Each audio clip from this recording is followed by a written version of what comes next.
Namaskar. At the outset, I would like to thank Dr. Narendra Doshi and his team at Vivekananda Prabodhini and Vivekananda Kendra for extending this very kind invitation to me to join in this program on Indian independence 75 years. I have taken a look at some of the previous lectures and they are excellent, given by very eminent people, and it's a great honor for me to join this list. I hope that my inclusion is justified by my lecture. So I will begin sharing my slides.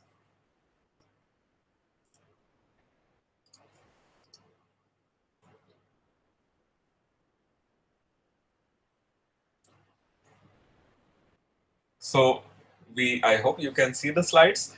I'm going to talk about arithmetic of squares and mainly on the Indian contribution in this. So this is one branch of mathematics to which many Indian mathematicians have contributed right from very ancient time, and I hope that I will be able to give some idea to you. This is something which is perhaps understandable by even someone who may not have had some advanced education in mathematics. So even someone who would have passed up to 12th standard, I guess, should be able to understand this. So this is basically something to do with integers, something to do with numbers, and therefore I have chosen this topic. So, whenever we start learning as a toddler also, perhaps numbers are one of the most basic things that we learn. Of course, we learn language, we learn to speak, we learn to understand, and various things. But among them, numbers are also some of the most basic things that we learn. And of course, everything that we see around us is encoded in numbers. And by numbers, here I mean integers. So these are numbers like 1, 2, 3, 4, -1, -2, -1, -2, and so on, and the number 0. So these are the numbers that we deal with every day, and there are some very basic operations on these numbers. So we have the operation of addition, we have subtraction, multiplication, and division. And of course, I'm not talking about division by 0, division by non-zero numbers. So these are the operations which are there on the numbers that we deal with. There are some more operations which are not basic. These are obtained by using some of these basic operations. So these operations are taking a square of a number, which is simply multiplying the number with itself. Then there is this operation of a square root. So operation of the square root is some kind of an inverse operation to taking squares. Then cubes and cube roots. And if you read some of these books which have now come up, which talk about our ancient mathematics, then we see that these 8 operations were very important. And it's no wonder, because these operations like squares and cubes are very important from the computational point of view. Supposing that you wanted to compute 14th power of some number, or let's say you have a big matrix and you want to compute 14th power of this matrix, that will be a big computation even for a computer. But if you know how to compute squares, then even 14th power is not a big deal. If you can compute squares, you can compute square of the square, that will be the 4th power, and square of that will be the 8th power. And then you have to multiply to the 8th power, the 4th power, and the square. So 8 plus 4 plus 2 will give you the 14th power. So the number of operations that you have to do is much smaller. It is very much desirable to do square, square roots, cubes, and cube roots, so that these higher operations can be done very quickly. So that's why squares and cubes have been there among some of the basic operations that we have included right from our ancient history of mathematics. And we are going to concentrate mainly on squares. So squares are the things that are important for us for this lecture. We combine them with 2 of the previous operations, addition and subtraction. So we have squares of numbers and we add and subtract squares. How many? We don't have a restriction on them. So we have some terms of squares and we add some squares, we subtract some squares, and this is what gives us the arithmetic of squares. Okay, it's a very vaguely defined term, arithmetic of squares, but what we are really interested in is the following thing. We look at expressions of this type: a1 x1 square plus a2 x2 square plus dot dot dot plus ar xr square. These three dots in mathematics have a very deep meaning. It means that we continue writing the things as they are, but we don't write all those in between terms. So if your r was 10, then we would write a1 x1 square plus a2 x2 square plus a3 x3 square and so on, all the in between ai xi square up to the a10 x10 square. That's the expression that we are looking at. Here our ai are fixed integers and xi are variable. They are allowed to vary over integers. So to give you an example or two, here are some examples. So we are going to look at expressions of the type x square minus 2y square. So here our r is 2, a1 is 1 and a2 is minus 2. So we are, instead of saying x1 square minus 2 x2 square, because there are only two variables, we call them x and y. And this is the expression that we look at, x square minus 2y square. Or for example, we may just take sum of two squares, x square plus z square. Or we may take this complicated looking expression, which is abbreviated by 1255, because those are the coefficients: x square plus 2y square plus 5z square plus 5w square. This is an important expression and it will come soon in one of the discussions later. So these are the things that we are going to look at. All right. And what we are looking for is to see what are the values of these expressions as you vary x over integers. So for instance, if you look at the first one, x square minus 2y square, we are interested in knowing whether this has a solution when you put this expression equal to 1. Is there a solution to that? Those are the things that we are going to wonder about. In mathematical lingo, these expressions are called quadratic forms.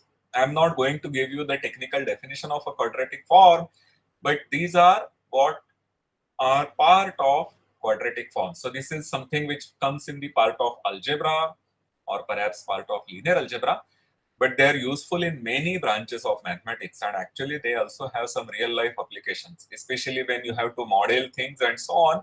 Then these quadratic extensions, these quadratic expressions are useful because linear expressions are not very good for modeling things. Quadratic expressions are slightly better than linear, and they are less expensive on the computational side. So that's why people prefer doing quadratic expressions. So these are the things which are really useful. But mathematicians rarely think about applications. They are interested in these expressions simply because of their beautiful properties. They have very interesting properties, very beautiful properties, and mathematicians have been interested in these since a very long time. So for instance, here we have this what are called Brahma-Gupta Pale equations. X square minus n y square equal to 1. If you see, the very first example is x square minus 2y square. And we are generalizing this very expression by putting instead of 2 a general n. Okay. Here is one thing that we would like to understand. If we are given an integer n, are there solutions to this? I told you that we are interested in finding values of these expressions. So if I put the value to be equal to 1, are there solutions? If there are solutions, how many are those solutions? So when we say how many these solutions are, we have two types of questions here. The possibility is that there can be only finitely many solutions. And if there are only finitely many solutions, then we want to know what is the number of them. To give you an example of a situation where there are only finitely many solutions, suppose your n is 0. Then the expression reads x square equal to 1. and we are looking for solutions in integers. Remember that, I may not always say that, but we are looking for solutions among integers. So the only solutions then are x equal to 1 and x equal to minus 1. So this is the situation where we have only finitely many solutions. But 0 is a trivial number. We may think that n equal to 0 is a trivial case. How about something non-trivial? So you put n equal to minus 1. Then x square minus n y square becomes x square plus y square. Now x square and y square, these are squares of integers. So they are 1 or bigger. And if you want their sum to be 1, exactly one of them has to be 1 and the other has to be 0. So again, we have only finitely many solutions. The solutions are x equal to 1 or minus 1 and y is 0, or x is 0 and y equal to plus or minus 1. Only finitely many solutions. But there can be infinitely many solutions. So for instance, if your x is 2, we will see soon that there are infinitely many solutions. And whenever the number of solutions is infinite, we want to know whether we can write them all. Of course, an infinite set of numbers cannot be written, but our 3 dots of mathematicians will come to help. They will be of our help if we can find an expression for all solutions. So those are the questions that we would like to understand. Question number 3 says, if there are only finitely many solutions, then what is that number? I give you examples that when n is 0, there are 2 solutions. When n is minus 1, there are 4 solutions. And in fact, we will see sometime in between the slides, in one of the slides, that these are the only solutions when you have n to be negative. Because if n is negative, then x square minus ny square becomes x square plus a positive multiple of y square. And therefore, it is natural that there are finitely many solutions. But interestingly, and one will need to prove this, that whenever your n is of certain type of positive numbers, then there are infinitely many solutions. And one would like to write down a nice expression for these solutions. So I should tell you that Pell had nothing to do with these equations. In fact, these in the mathematical literature, they are known as Pell equations. But Pell had nothing to do. Pell is a mathematician, of course.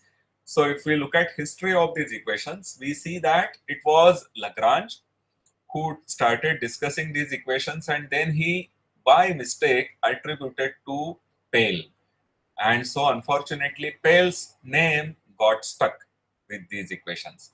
In fact, to tell you something funny, there is something called Arnold Principle. Vladimir Arnold is a Russian mathematician, was a Russian mathematician, very influential Russian mathematician. He established the theoretical mathematics school in Russia and was very influential in bringing out many mathematicians out of Russia, out of that iron wall, as they used to say. And so he used to say, his principle was that if a mathematical term has a name, then that person has nothing to do with that mathematical term. And Pell's equation was one of the examples that he would give to explain the Arnold principle. And it's funny that even the Arnold principle, that term does satisfy Arnold's principle. This principle was not due to Arnold, it was already due to somebody else, but it was Arnold who talked about it, and so his name got stuck to it. So before Pell, Brahma-Gupta was the first one who studied this in generality, but even before Brahma-Gupta, a long time back, this was studied. But let me also tell you why one studies these equations. So for instance, if you take a positive n, which is not a square, so you may take n equal to 2 or 3, but don't take n equal to 1 or 4, because those are squares. We are taking positive integers which are not squares. Then this equation x square minus ny square has no non-trivial solutions. By non-trivial, I mean a solution where x and y are both non-zero. Of course, if you put x equal to 0 and y equal to 0, we get a solution. But that's a trivial solution.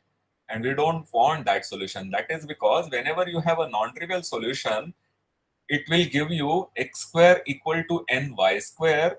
And since y square is non-zero, you can divide by y square throughout to get x square upon y square equal to n, or square root of n equal to x upon y. But we have taken the n such that it is not a square. Therefore, square root of n cannot exist. Of course, you are taking an n which is not a square of an integer, right? But if something is not a square of an integer, it is also not a square of a rational number.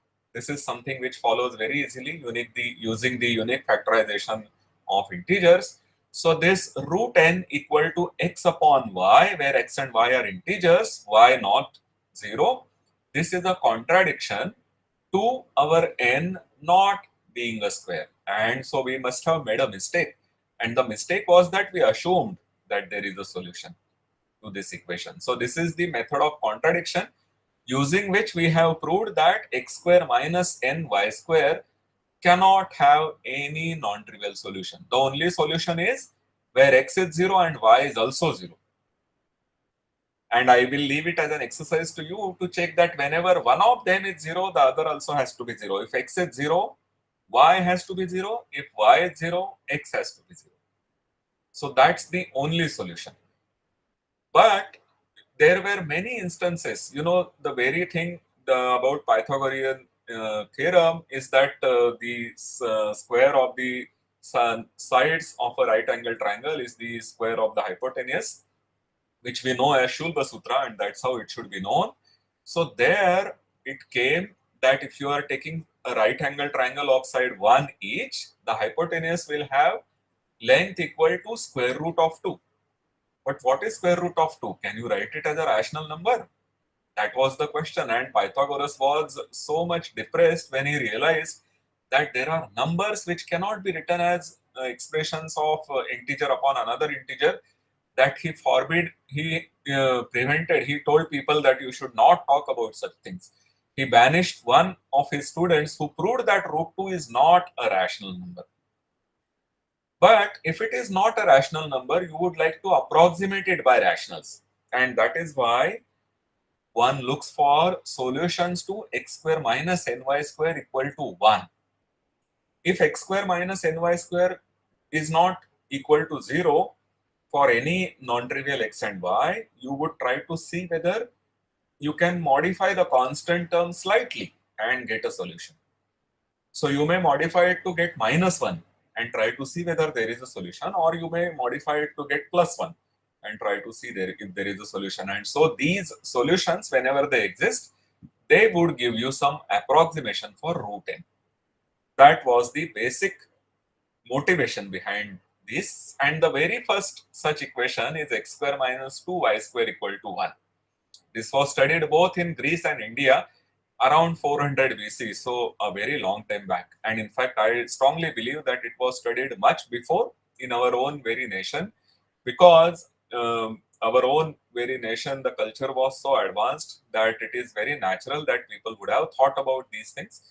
And that unfortunately we do not have an evidence. The evidence that is available at present points out to this thing having been studied around 400 BC. So we take it at that at the moment. This is done both in India and Greece. And to give you an example of a solution, x square minus 2y square equal to 1 has infinitely many solutions, and one of them is this: x equal to 3 and y equal to 2. If you take 3 square, which is 9, minus 2 into 4, 4 is 2 square.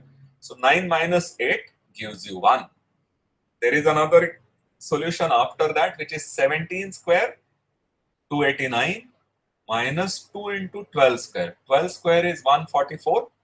You multiply that by 2 and you get 288. 289 minus 288 is 1. And then we have the 3 dots, dot, dot, dot. So there are indeed infinitely many solutions, and we will soon see a method to generate all of these. And these solutions give approximations to root 2, 3 by 2. That's a very crude approximation to root 2. Next one is 17 by 12. Remember, 3 by 2 is 18 by 12. And so 17 by 12 is slightly better. We are looking at x square minus ny square equal to 1. So this is bigger than 0. X square minus ny square is bigger than 0, and therefore x square minus x square is bigger than ny square. And so whenever you divide by that square root, you are going to get that x upon y is bigger than root n. So all these approximations that we get are going to be bigger than root 2, but they slowly converge to root 2. That's the beautiful thing about it. We actually get a sequence which converges to root 2, and the method of obtaining these solutions is also very basic. And it was known to Brahma-Gupta already, and we will soon see all that. So these are the approximations to the number root 2. So one very important contribution of Brahma-Gupta in this, Brahma-Gupta was around 1100 and so. So this, although this was studied in 400 BC, both in India and Greece, but in Greece, the emphasis was more on geometry, whereas in India, it was there on geometry also, but people were also interested in computing many solutions. So Brahma-Gupta had this very nice identity. The identity says that a square minus n b square. Remember that we are looking at equations of the type x square minus n y square. Okay. So a square minus n b square is one particular instance of that expression, and we multiply to that by another such expression. And Brahma-Gupta's identity says that the product of these two expressions is yet another expression of the same type. So a square minus nb square, which is an expression of that particular quadratic form or a value of that quadratic form, into another value of the quadratic form is yet another value of this quadratic form. That was his identity. He discovered this. It was not known before him. And this gave us that whenever you had two solutions, you can construct more complicated solutions. If you had the left hand side, the two products, if those values are 1, right hand side would also be equal to 1. 1 into 1 will be 1. So if you had an AB giving you 1 and a CD giving you 1, you would get some bigger integers giving you the value 1. So for instance, if you were starting from 3, 2, remember for our n equal to 2, 3 comma 2 is a solution. 3 square minus 2 into 2 square is 1. That was the solution. Let's put that here. So if A is 3, C is 3, B and D are 2. AC is 3, so the product AC will be 9. B and D are 2, N is 2. So the NBD becomes 8. Right? So this 3 comma 2, that particular solution gives you the first term here to be 9 plus 8, that is 17, which is the first term you have here. And the second term is AD plus BC. A is 3, D is 2. So AD is 6, C is 3 and B is 2. So BC is also 6. So AD plus BC is 6 plus 6, which is 12. So multiplying 3 comma 2 with itself gave you this another solution. If you now multiply 3 comma 2 to 17 comma 12, you will get one more bigger equation, bigger solution. And this way you are going to get infinitely many solutions. And in fact, these are all, in a sense, these are all solutions that you will have. That's what we have. So we are going to get infinitely many solutions in this way once you have a non-trivial solution. What do I mean by non-trivial solution? If your B was 0 or say D was 0, if your B was 0, what would you get? Say B is 0 and A is 1. Then because B is 0, this NBD term will be 0 and BC term is also 0. So you only have AC square minus NAD square. But A is 1. That's one of the trivial solutions. So you get only C square minus ND square. And you are not getting anything new because C square minus ND square is already here. If your A is minus 1, B is 0 but A is minus 1, you get minus C whole square, which is same as C square, minus N into minus D whole square, which is also same as D square. So you are going to get the same solution. So once you have something which is non-trivial, something where the solutions is not equal to any of these two solutions, then you are always going to get new and new, bigger and bigger solutions. That's what we have. So very interestingly, this insight did not exist in any of the previous work, both in India as well as in Greece or anywhere else. By then, this was also studied in some parts of Europe and it was not there. So this was something new. It was a very worthy contribution of Brahma-Gupta, but that's not all. There was some more that Brahma-Gupta introduced, but let's go back to x square minus 2 y square equal to 1 for a moment, because I want to tell you how all solutions look like. So if you arrange this nicely, this equation x square minus 2 y square equal to 1, it's a quadratic and it looks like a hyperbola, a slightly twisted hyperbola. The picture is here in front of you. This is how it looks. The trivial solutions are here. This is 1, 0. The x coordinate is 1, y coordinate is 0, x coordinate is minus 1, y coordinate is 0. So these are the trivial solutions. Then if you have the solution 3, 2, remember you are taking x square and y square. So if you change 3 by multiplying it to minus 1, you are going to get the same equation. Similarly to 2, you may multiply by minus 1, you get the same equation, same solution. So simply by multiplying 2 to minus 1, you get this solution. So we started with the first quadrant and we have the solution 3, 2. We have a solution in the fourth quadrant, namely 3, minus 2. We have a solution in the second quadrant where you change x coordinate by minus 1. Multiply to it by minus 1 and you get some solution in the second quadrant. And if you multiply both the coordinates by minus 1, you get a solution in the third quadrant. So first quadrant solution gives you a solution in the second, third and fourth quadrant. And there is nothing special about first quadrant, because if you have a solution in any of these quadrants, you are going to get solution in each of the 4 quadrants. So we are going to concentrate only on the first quadrant. The solutions in the first quadrant give rise to other solutions, and these are all the solutions. If you had a solution anywhere else, it should give you a solution in the first quadrant. So if you look at only the solutions in the first quadrant, you have to simply multiply by 4 to get the all other solutions there. And not just that, the solutions in the first quadrant will be bigger and bigger than 3, 2. There will be some very first solution, and 3, 2 happens to be the first solution. So the very first solution that you have is called the fundamental solution. The very fundamental solution, in the sense that by using Brahma-Gupta's identity and multiplying by this solution to all other solutions, you are going to get all other solutions. In a way, all other solutions are simply the powers of this solution. If you use Brahma-Gupta's identity to take products, we saw that 17, 12 is the square of this equation. You multiply 3, 2 with itself and you get 17 and 12. You now multiply 3, 2 to 17, 12, you get cube of 3, 2. This is how all the solutions look like. That's what we mean by saying that we can write down all the solutions once you know what is your fundamental solution. Getting that smallest solution is important.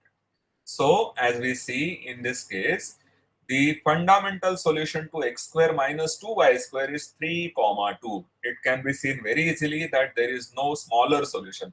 There is no solution between 3, 2 and 1, 0.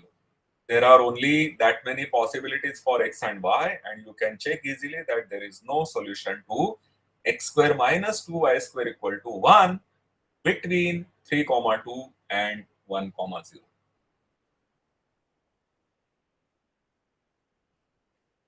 Alright, so what we need to know is what is the fundamental solution? Does that exist? Once you have a fundamental solution, you will use Brahma-Gupta's identity to generate more and more bigger solutions, and thus you will have infinitely many solutions. So we talked about products of solutions. Is it possible to take a division of solution? If you have one solution, can you divide by another solution? That was the nice thing that Brahma-Gupta thought about. He had one more trick up his sleeve. So he said, if I take one expression a square minus nb square for some values of a and b, you will get some value, say r, and you have a similar value c square minus n d square. That might be equal to s. Then his identity will tell you that you have a solution where the constant term is now r into s, right? Because you will take a square minus nb square, multiply to that by c square minus n d square, which is again of the form a square minus n times another square, and that right hand side is going to be the product of r and s. So it is going to give you a solution to x square minus ny square equal to rs. So this is the thing that he used. So for instance, he obtained a solution to n equal to 92. This is something that made him really famous. This is something that made people to state and notice Brahma-Gupta's work. So what he did was as follows. He observed that if you are putting n equal to 92, then you had 10 square, which is 100, minus 92 square. 92 into 1 square is 8. The square which is immediately bigger than 92 is 100. So 10 comma 1 gives you a solution to x square minus 92 y square equal to 8. Okay. Now you can multiply this expression to itself using Brahma-Gupta's identity. The right hand side will multiply to itself. So you will get a solution to x square minus 92 y square equal to 64.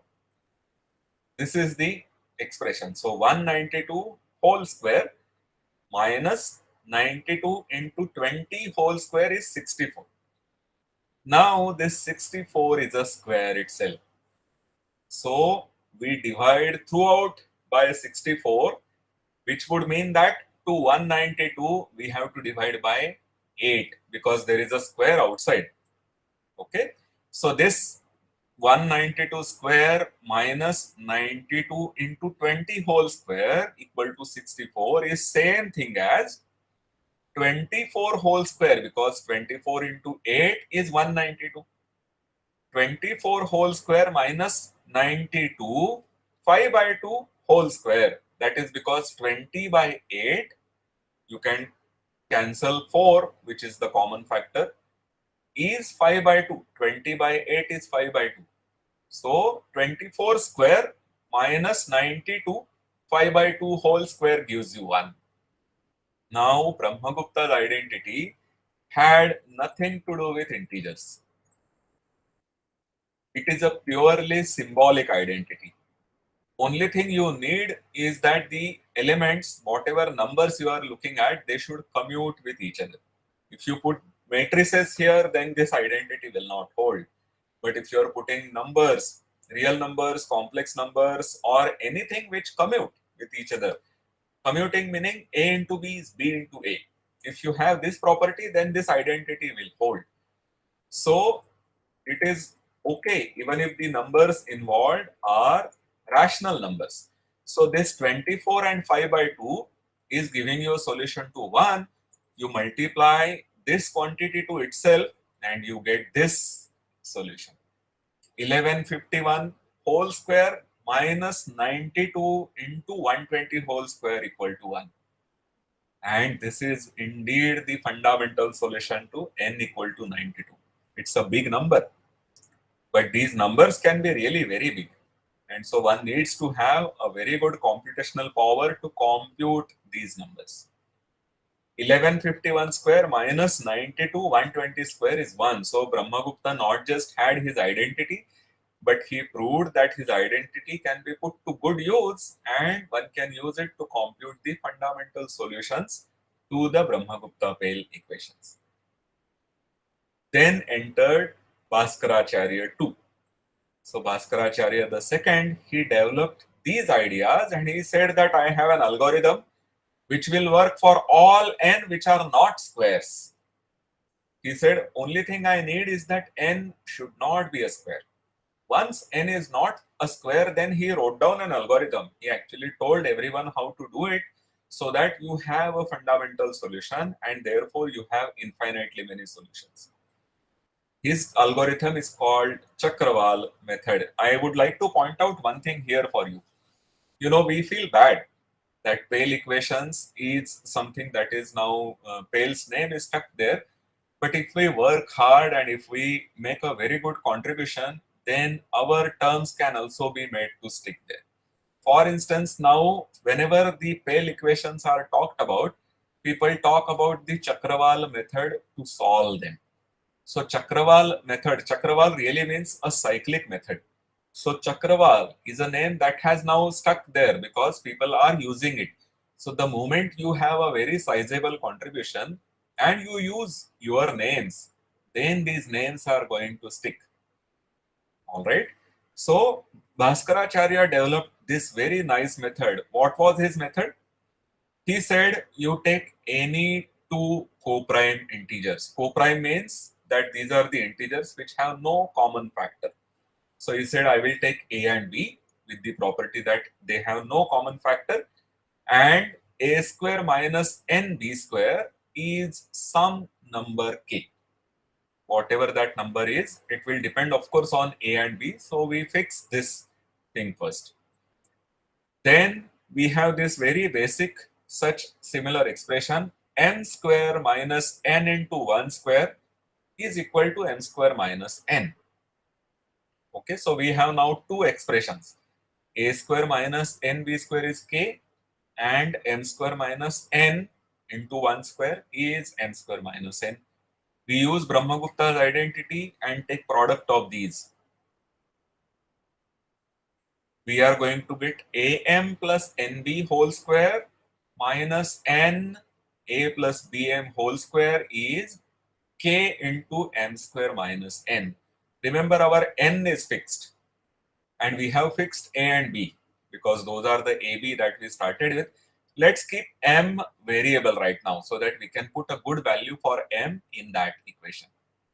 So here we can divide by k square throughout. So by dividing by k square throughout, because there is a square already here, inside the bracket we will have to divide only by k. We have am plus nb upon k whole square minus n a plus bm upon k whole square equal to m square minus n. You would divide by k square, but there is already a k sitting there. So the only thing you are left with is a k in the denominator. This is the expression that we get. Our a is fixed, b is fixed, and therefore k gets fixed, and n is fixed. M we are going to now choose. What we do is that since a and b are co-prime, we can choose an m such that a plus bm is a multiple of k. Remember, a and b are fixed. K is also fixed because of that, but m is up to us. So we choose this m carefully so that a plus bm is a multiple of k. Let's take some example. Suppose I take n equal to, let's say, 2. Okay. And I take a equal to 5. So my a square is 25. And b, let's say I take b to be 3. So I have 25 minus 2 into 3 square. 3 square is 9. 2 into 9 is 18. So I'm subtracting 18 from 25. My k is therefore equal to 7.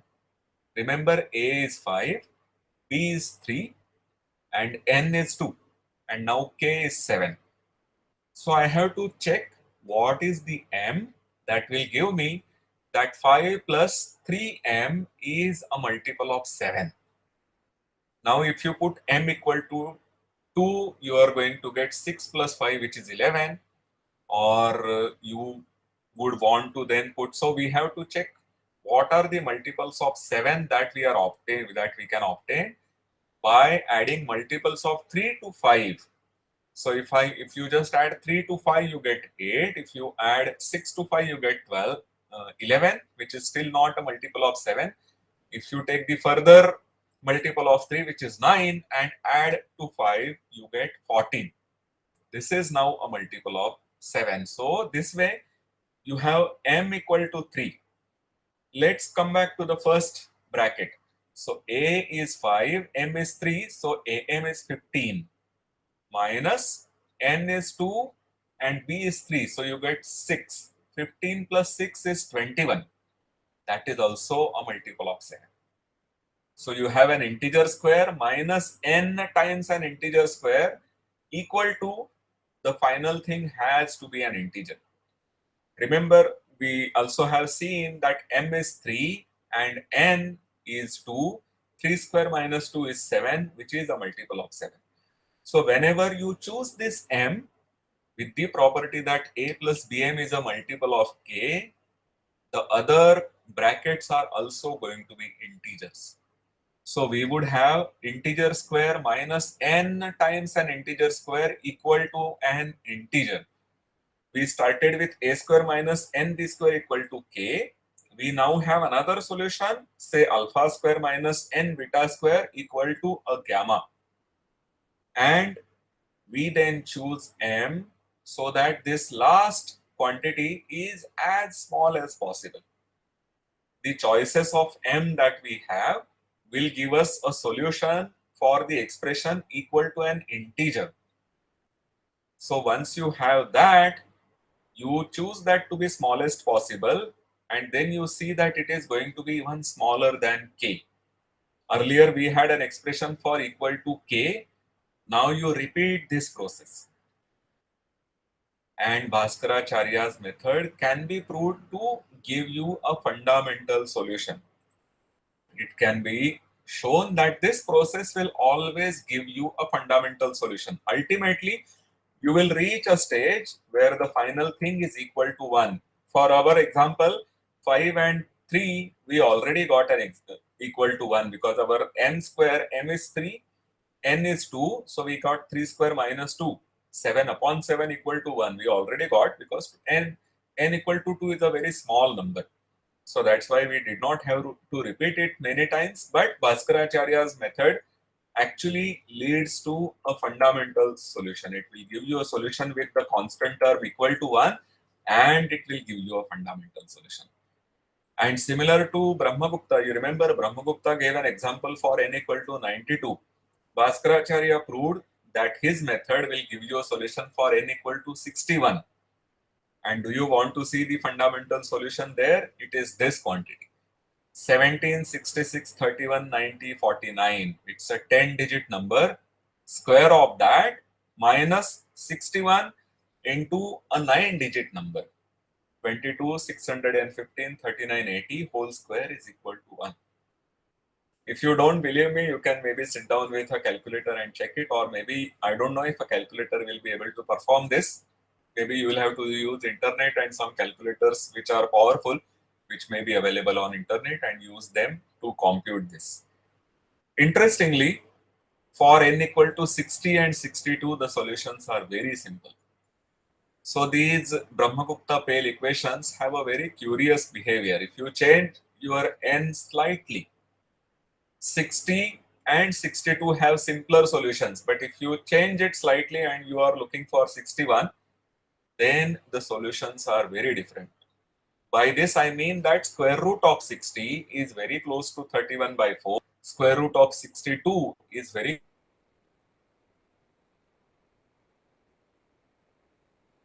63 by 8. But the square root is big 10-digit number upon the 9-digit number. That's a very curious thing. So let me come to the conclusion of this part. We are going to deal with some more such nice expressions, but the conclusion of this part is, if n is minus 1, then these are the only solutions: plus minus 1, comma 0 and 0, comma plus minus 1. I have already explained this to you. If you have equal to minus 1, your expression looks like x square plus y square equal to 1, and then these are the only possible solutions, because one of the x square and y square will have to be 0 and the other square has to be 1. So these are the only possible solutions. If your n is negative less than minus 1, so it may be minus 2, minus 3 or minus 20, 21 or so on, then you have only the trivial solutions. Because minus n is a positive quantity bigger than 1. And so something which is bigger than 1 and a multiple of square is already bigger than 1. So your minus n y square has to be 0 if you want to have a solution in integers to the expression equal to 1. So y has to be 0 and then x can be only plus minus 1. This is interesting. If your n is a square already, then you are getting x square minus m square y square equal to 1. Are there solution to that? So you are asking whether what are the two squares whose difference is 1. Now if these are squares whose difference is 1, then they have to be consecutive squares. So if x is the square of some number, the m square y square has to be the square of the previous number. Okay, so if x is square of some number alpha, then the previous one has to be the my. And then you can check easily that the consecutive squares, their differences are all odd numbers. 25 minus 16 is equal to 9. 16 minus 9 is 7. 7 is the odd number previous to 9. 9 minus 4 is 5. 5 is the odd number previous to 7, less than 7. Now 4 minus 1 is 3. 3 is the odd number which is smaller than 5 and 1 minus 0 is 1.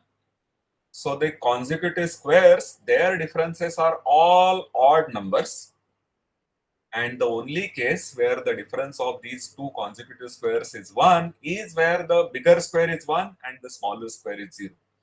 Therefore, the only solutions again in this case are the trivial solution. Plus minus 1, that's the value for x, and 0 is the value for y.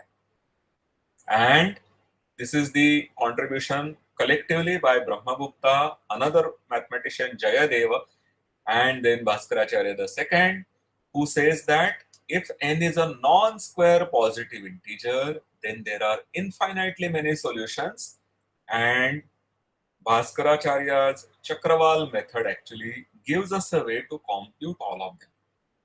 We can compute all the solutions in the first quadrant using this method because you can compute the fundamental solution and all other solutions are powers of the fundamental solution using Brahma-Gupta's identity, and the solutions in the other three quadrants are simply obtained by changing the signs of the x and y coordinate. Okay, so that's the conclusion for the equation x square minus ny square equal to 1. This was the very first expression we looked at. There are other interesting expressions, and indeed we are now going to study sums of squares. This is the second and a slightly smaller part of our talk compared to the first part that we have completed.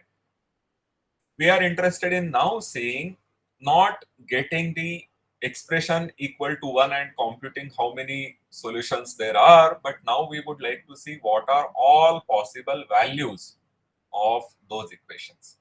So if you are looking at sums of two squares, say x square plus y square, is 3 a sum of two squares? 1 is a sum of two squares because I will put 1 square and the second one is 0 square. So 1 square plus 0 square is 1, 1 square plus 1 square is 2, and for 3, there is no solution. 3 is not a sum of two squares because the squares which are smaller than or equal to 3 are 0 and 1. And if you are allowed to put only two of those, then you cannot write 3 as a sum of those two squares. 7 is not a sum of two squares. Now, if you are going from 3 to 7, then 4 is another square that you can use. If you write any of these three squares, 0, 1, and 4, you are allowed to use only two of those. You can use 4 and 4, but then you go beyond 7. We don't want to go beyond 7. We want to get 7. So you can either get 4 plus 1, you can get 1 plus 1, which is 2, or 4 plus 0, which is 4. So in either way, any way you try, you are not going to get 7. In fact, 7 is not even a sum of 3 squares. 0, 1 and 4, you take any of these three, any 3 out of these, you are allowed to take repetitions. You are anyway not going to get 7. For 7, we need 4 squares.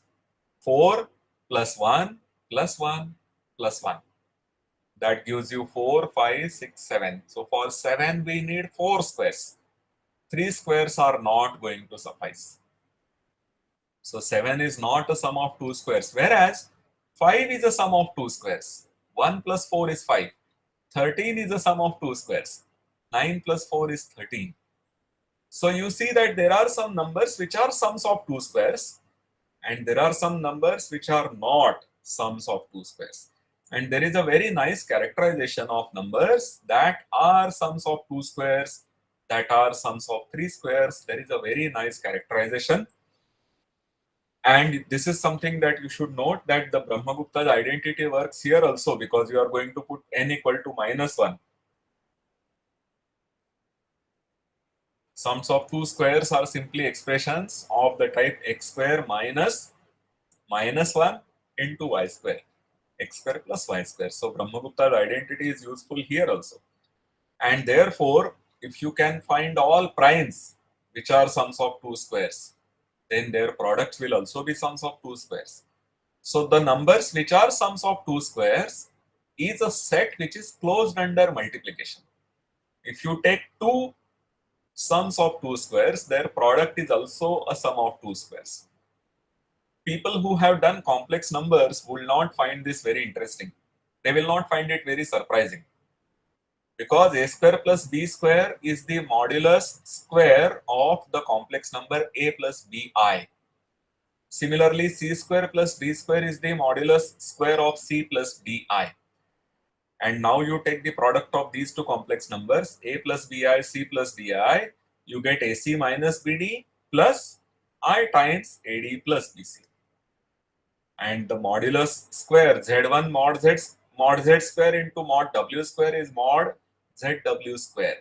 So we are going to get sums of 2 squares. You take 2 such quantities, take their product, that is again a sum of 2 squares. But this is very useful because it will tell us that we can characterize all those numbers which are sums of 2 squares. And the characterization uses the prime decomposition. So suppose we have a positive integer. We are taking sums of squares, so those numbers are going to be positive. You take n to be positive integer and write the prime factorization, the factorization into primes. So we have n equal to p1 power a1, p2 power a2, up to those 3 dots of mathematicians, and then pk power ak. So p1, p2, pk are different primes. You have some certain powers. For instance, 12 is 4 into 3, so 2 square into 3. Or your 18 is 2 square into 3 square. Your 60 will be 2 square into 3 into 5. This is the prime factorization. Using this, we can tell when n is a sum of 2 squares. An integer n is a sum of 2 squares if and only if. This if and only if means whenever the condition is satisfied, your n is a sum of 2 squares. And if the condition is not satisfied, then n is not a sum of 2 squares. So if and only if gives you the complete information. अगर ये condition satisfy हो रही है तो n को 2 squares का सम होना है. अगर कंडीशन सेटिस्फाई नहीं हो रही है तो that's it, n is not a sum of 2 squares. Condition is very simple. You look at the prime factorization, take the primes here which are of the form 4k plus 3. Let's look at the primes. You have the prime 2, and after 2, any even number is going to be a multiple of 2. So there is no even prime after 2. So all the primes after 2 are odd. And therefore, when you divide them by 4, you are going to get the remainder to be 1 or 3. So there are primes which are of the form which leave remainder 1. They are not problematic for us. 5 was one such prime. It left remainder 1 when you divide by 5, when you divide by 4. And 5 is a sum of two squares. 13 is another such prime. It leaves the remainder 1 when you divide by 4. And 13 is a sum of two squares. Any prime which leaves the remainder 1 after dividing by 4 is a sum of two squares. Any prime which leaves the remainder 3 is not a sum of three squares. And so whenever such a prime which leaves the remainder 3 after dividing by 4 appears here, the corresponding power has to be even. That's the only condition. So if you have a number, some 10-digit number, you look at its prime factorization. If all the primes which appear there are not equal to of the form 4k plus 3, you don't worry about anything else. Your number n is the sum of two squares. If you have a prime factor there which is of the form 4k plus 3, then you check the power of that prime. If that power is even, so that particular prime contribution is itself a square, then also you have nothing to worry. But unfortunately, if you have a prime like 3 itself or 7, which comes with an odd power, then your n is not going to be a sum of two squares. That's how simple this theorem is. This is due to Fermat, so quite long time back already. And for sums of three squares, there is this theorem by Legendre. Anything which is a sum of two squares is going to be a sum of three squares, because you can put the last square to be 0. But he had an even simpler form. The sum of three squares is possible whenever your n is not of this form, 4 power a into 8k plus 7. I told you that 7 is not a sum of three squares, and indeed 7 is of this form. You put a equal to 0, you get 4 power 0, which is 1, and you put k equal to 0, so you have 7. If you are looking at 15, 15 is 8 into 1 plus 7. No, it's not a sum of three squares. If you multiply 15 by 4, 60. That is not a sum of three squares.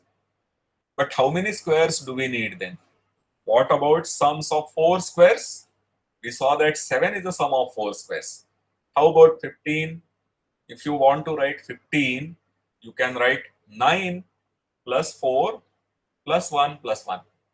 9 plus 4 is 13 plus 2 gives you 15. So 15 is a sum of 4 squares. And therefore 60 is going to be sum of 4 squares because we multiplied 15 by 4. So you multiply 9 by 2, 9 by 4, then the next square was 4, you multiply that by 4 and then take 4 and 4. So 36 plus 16 plus 4 plus 4. 36 plus 16 is 52, plus 4 is 56, plus 4 is 60. So 60 is the sum of 4 squares. And here is the very interesting theorem of Lagrange, which says that every positive integer is a sum of 4 squares. You are allowed to put some squares to be equal to 0. So, if you are looking at 5, you can write it as 1 square plus 2 square plus 0 square plus 0 square. But 4 squares suffice. Every positive integer is a sum of 4 squares. That's a wonderful result. It's a very interesting result, and it was a surprising result. Why would it be possible that 4 squares satisfy? 4 squares suffice. That was something which was very interesting. More interestingly, the proof uses an identity similar to Brahma-Gupta's identity. What did Brahma-Gupta's identity say?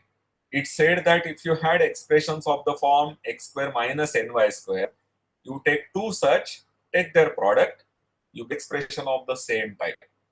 Here, this is an identity which is due to Euler. I guess it was not known before Euler.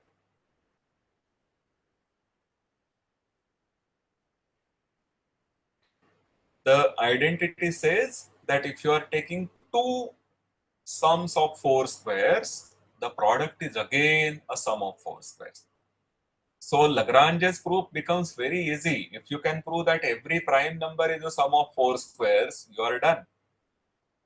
So the identities, Brahma-Gupta's identity or the analogous identities are very, very useful. If you want to prove something about sums, you can use the product structure. That's what these identities tell you. But we want to take this discussion in some another direction. We were looking at quadratic forms.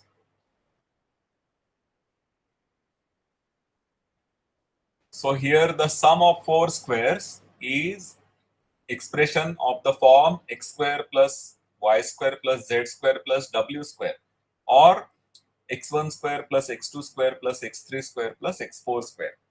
That's the expression, and this expression takes all possible positive values. Such a quadratic form is called universal.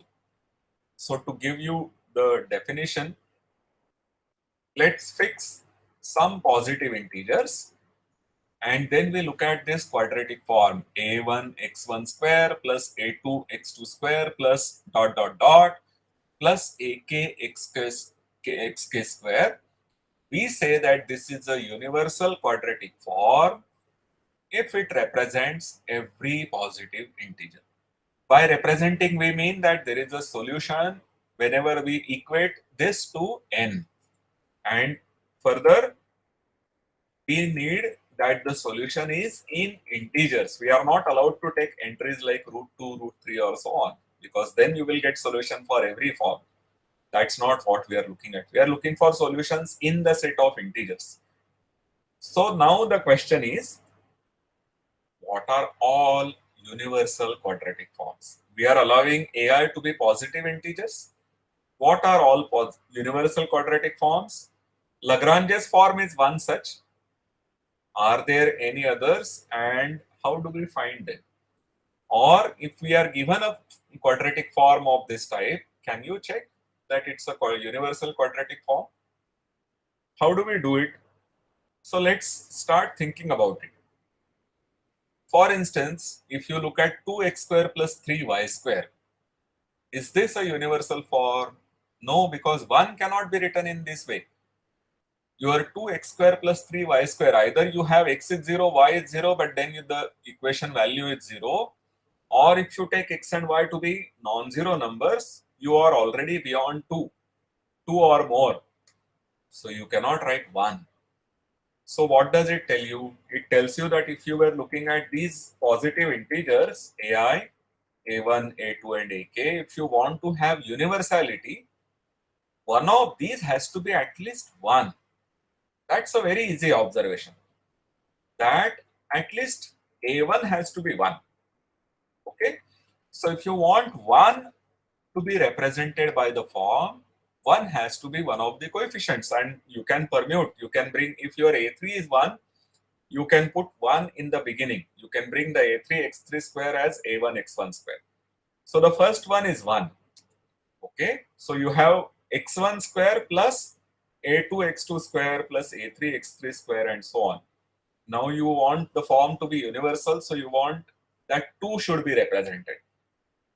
How can you get 2 to be represented? Of course, 1 into x1 square is not going to represent 2. 2 is not a square in integers. So you will look at x1 square plus x2 square. That is good because you can write 1 square plus 1 square. Or you can say x1 square plus 2x2 square. You will put x2 is 1 and x1 is 0. That will also give you 2. But then a2 cannot be 3 or more. If you have the first coefficient to be 1 and all others are 3 or bigger, then 2 is not going to be represented. So the second has to be 2 or 1. Now, depending on whether the coefficients are 1 and dot dot dot, or 1, 2 and dot dot dot, there are further possibilities for 3 to be represented. If your first two are simply 1, 1, x square plus y square, we know that x3 is not a sum of two squares. So your third coefficient has to be 1 or 3 or maybe 2. If your 1 and 2 are the first two coefficients, that is okay. 3 can be written as a square plus 2b square. You put a equal to 1 and b equal to 1. So depending on what your first two coefficients are, there are possibilities for the next coefficients to get 3 as represented by these. But how long do we check? And how do we know that we are not making a mistake? It's important to know also that we are not making a mistake.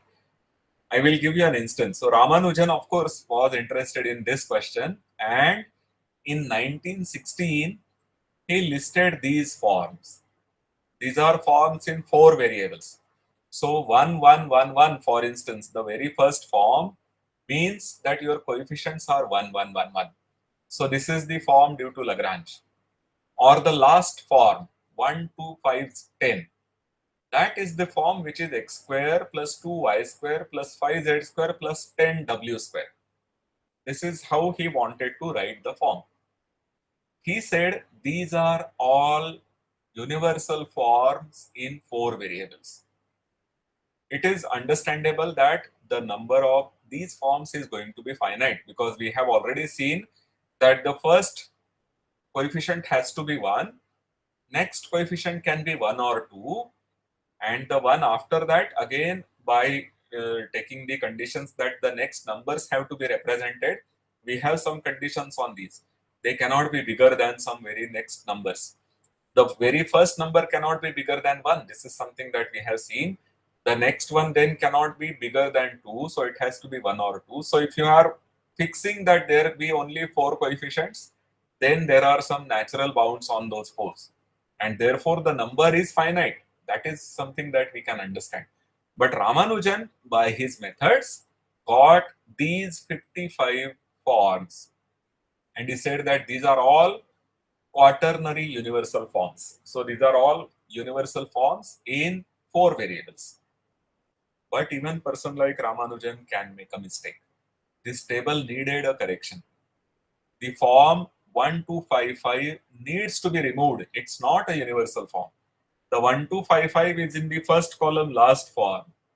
And I have taken this as a picture. I did not type this table for you. I copied this picture from somewhere. It's a table from Ramanujan's own work. So 1255 is not a universal form. It does not represent 15. It represents all the numbers up to 15, but not 15.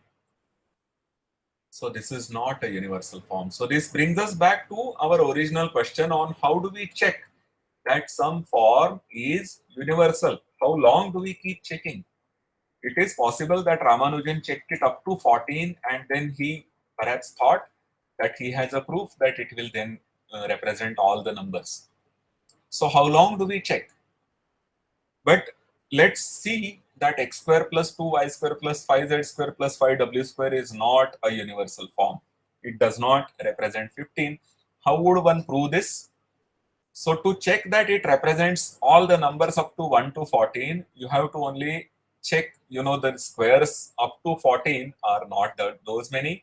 1, 4, 9 and 0, of course. And you can easily check that you have some certain combinations of these to give you every number from 1 to 14. But it does not represent 15, because if you wanted 15 to be represented by that, your z and w cannot be bigger than 2. If w is 2 or more, then w square is bigger than 4 or more, 4 or more, and then 5 into 4 is 20, which is something already beyond 15. So w cannot be 2 or more, it can only be 0 or 1. Similarly, z can also be 0 or 1. If z is 2, of course, some of these numbers x, y, z, w can be negative. But you are taking squares, so you may as well assume that these numbers are positive. Okay. So if your z is 2 or more, again the same reasoning will tell you that 5z square is bigger than 15, and the other terms are positive. So you cannot get a solution to this expression equal to 15. So if you want to have an expression equal to 15, your w is 0 or 1, z is 0 or 1. So there are these 3 possibilities: 0, 0, 1, 1 and 0, 1 or 1, 0. So they give you this particular thing. In the first part, we have put z equal to 0, w equal to 0. So we only get x square plus 2y square. In the second one, you put one of the z and w to be 1 and the other to be 0. So you get 5z square plus 5w square is 5. Only one of them is 1 and the other is 0. And in the last equation, x square plus 2y square plus 10, you are putting both z and w to be 1 each. Okay, so we have that 15 has to be of this form, but now it is a simple check that 15 cannot be of any of these three forms. Can it be a square plus 2 times a square? What are the squares less than 15? 9, 4, 1 and 0. Can y square be 9? 9 into 2 is 18. This is beyond 15. So y square cannot be 9. Can y square be 4? 4 into 2 is 8. Then 7 is not x square. Can y square be 1? 2 into 1 is 2. X square equal to 13. There is no solution. And if you put y square equal to 0, then x square equal to 15. There is no solution. Similarly, x square plus 2y square plus 5 equal to 15 says that x square plus 2y square is 10. Again, your y square cannot be 9 because 9 into 2 is 18. Y square, if y square is 4, you get x square plus 8 equal to 10 or x square equal to 2, which is not possible. And if y square is 1, you get 1 into 2. So x square equal to 8, which is not possible. And of course, if you put y equal to 0, x square equal to 10, there is no solution. And in the same way, one will check that x square plus 2y square plus 10 cannot be equal to 15. So therefore, this form 1255 is not universal. And this brings us back to the question, how long do we need to check? And this is an interesting thing. We have already seen the contribution of two ancient mathematicians, Brahma-Gupta and Bhaskaracharya. We also saw one very interesting contribution of Ramanujan. Other than this form, all the other forms were correct. And now we are going to see contribution of one more contemporary Indian origin mathematician. So hang around for that. Before going to that, I must talk about Conway. So what Conway did in 1993 was that he was teaching a graduate course on quadratic forms, a PhD course. You know, even PhD students have to take courses in mathematics because mathematics is pretty advanced. To do research, you have to produce something which is new, and to do something new, you have to learn all that is done in the narrow area of your interest. So you have to learn up to your PhD time. So there are courses, and when he was teaching this PhD course on quadratic forms, he asked his class the following question. So he suggested this problem. He said, let n be an integer such that if you have a quadratic form which represents every integer up to n, then the form is universal.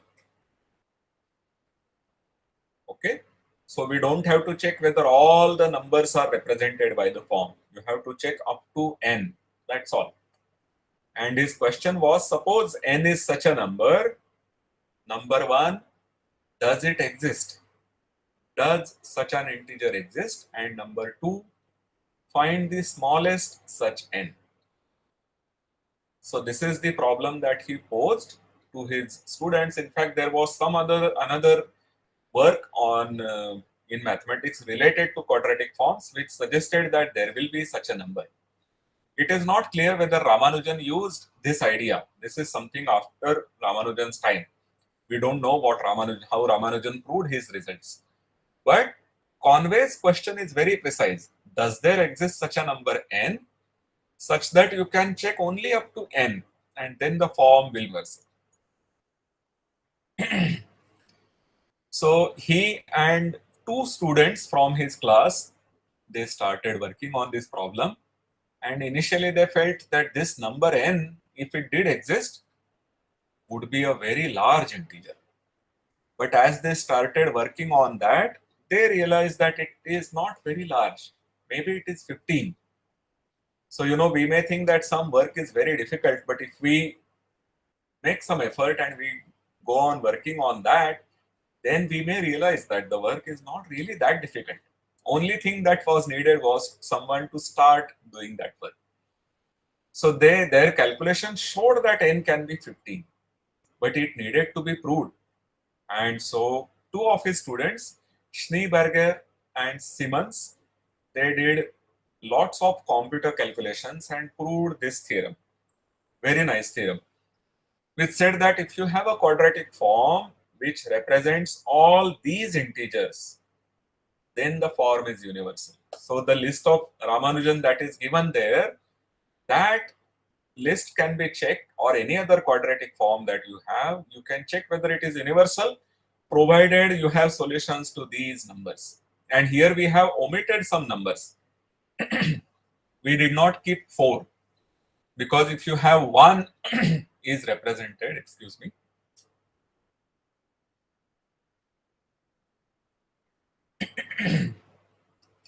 if your 1 is represented, 4 will be represented, because if you have solution for 1, you multiply each solution by 2 so that the squares get multiplied by 4 and you have a solution for 4. 8 is not given here because 2 into 4 is 8. So if some number is represented, a square multiple of that is also going to be represented. And clearly squares will be represented because 1 is represented, so squares will be represented. We don't take 9 here. We don't take 12. If 3 is represented, 3 into 4, 12 is represented. So you don't have to check for 12. You don't have to check for 9. But you need to check for 3. You need to check for 1. And moreover, this set is the smallest possible such set. This is what Conway and his students proved. His students got PhD thesis out of them, so they both became doctors by proving this theorem collectively. And I must tell you one more thing, that we were looking at some very special quadratic forms, because a quadratic form is a homogeneous polynomial of degree 2. So in addition to sums of squares, you can also have some intermediate terms. You can have xy, or you can have xy plus 3yz plus 4xz. These kind of terms are also allowed in quadratic forms. And the result that we have proved earlier, that is only true for diagonal quadratic forms, which don't have these in-between terms, which are only sums of squares. There are only the square terms. For them, the 15th theorem holds. And this is something that mathematicians keep doing. If you solve a problem, you think about slightly more general problem. So Professor Conway wondered about these general quadratic forms. Again, over integers, you are allowing integer coefficients and you are looking at integer values. But you ask the same question. Can you prove the universality of some such forms by checking them only for some values? Is that possible? He speculated once again. I tell you that there was some another work related to quadratic forms by which it was apparent that such a number would exist for these quadratic forms. So he speculated that the number may be 290. But either he was busy with some other work, or he possibly thought that this was beyond his methods, because already for 15th theorem, the number of computer calculations was quite huge. So what did Conway do? And this is where the contemporary Indian origin mathematician Manjul Bhargav enters into the story. So Conway, by his own admission, he sought to make Manjul interested in this problem. So Manjul Bhargava was a professor at Princeton University that time. He is the youngest mathematician to be appointed as a full professor in Princeton University. He comes from India. His origins are from some part in Rajasthan. And even now, he is a professor, full professor at Princeton University, and a very brilliant mathematician. So Conway thought that if Manjul could be interested in this problem, then he will be able to prove this, the 290 thing. So he tried to tempt Manjul with this problem, and Manjul said, okay, I will try to think about this. But then, and this is where the greatness of such big mathematicians, these eminent mathematicians come to our attention, Manjul decided to do the 15th theorem for himself. He thought that if he wants to prove the 290 theorem, he should be able to prove the simpler problem for himself without checking the proof given by Conway and Schneeberger. He wanted to do it for himself. And he came up with a very beautiful and elegant way to solve the 15th theorem. His proof was so elegant that Conway, Schneeberger, and Simons decided not to publish their work. They got their PhD thesis. In the USA, one doesn't have to publish a research paper to get a PhD thesis. If you have done your work and some mathematicians agree to this, then you don't have to publish this. You can defend your thesis and get a doctorate degree without having published a paper. So that's how they did it. But when they saw this very beautiful proof due to Manjul, they decided not to publish their own work. In fact, Manjul also said that he does not want to publish his own work because he said it is your theorem and it's not correct if I publish it. So ultimately, some compromise was reached and there is a conference proceedings. So he did not publish it in a research journal, but there is a conference proceedings and you can search on internet for this. Quadratic forms Dublin. Dublin is a place in Belgium, I believe, which is where this conference was held, and there was this proceedings that was published after it, and this proceedings contains Manjul's proof.